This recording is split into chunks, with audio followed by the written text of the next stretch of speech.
Good morning everyone. আজকে পিকুর birthday, ওই জন্য একটু ওকে প্যাম্পার করার জন্য আমরা এইগুলো করেছিলাম অ্যারেঞ্জমেন্ট।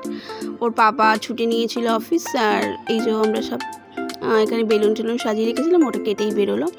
আর এবারে আমি চলে গেছিলাম লাঞ্চের জন্য প্রিপারেশন করতে। করেছিলাম একটুখানি 3 রকম ভাজা, আর ও যেগুলো খেতে ভালোবাসে সব কিছু সাজিয়ে দিয়েছিলাম।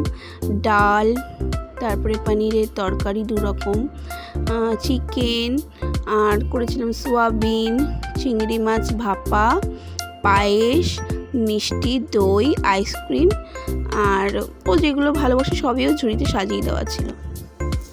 আর এদিকে আমার পিসি আমার বাপের বাড়ির সব ঠাকুর, প্রতিষ্ঠিত ঠাকুর রাধাকৃষ্ণ গোপাল সবাইকে নিয়ে আমাদের বাড়ি চলে এসেছিলো, কারণ এদেরকে ভোগ লাগানো হবে আলাদা করে।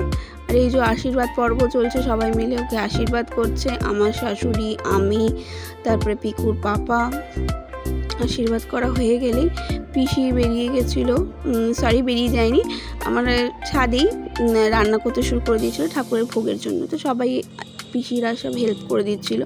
আর এদিকে আমার বোন এই যে পিকুর জন্য সব গিফট এনেছে, খাবার দাবার এনেছে, সেগুলোকে ব্যাগ থেকে বার করে করে দেখছিল আর দিচ্ছিল, আর ও নিয়ে নিয়ে দেখছিল কোনটা আগে খাবে কি করবে।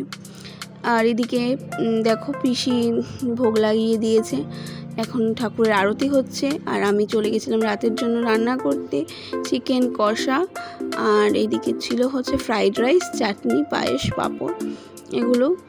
আর এই যে সন্ধেবেলায় দেখো পিকু কেক কাটিং হচ্ছে, আর আমার বাবা পাশে দাঁড়িয়ে আছে, ওকে বলে বলে দিচ্ছে। তো ভিডিওটা এই পর্যন্তই। ভিডিওটা যদি ভালো লেগে থাকে লাইক করে দিও, সাবস্ক্রাইব করে দিও, আর দেখা হচ্ছে নেক্সট ভিডিওতে। Bye, thanks for watching.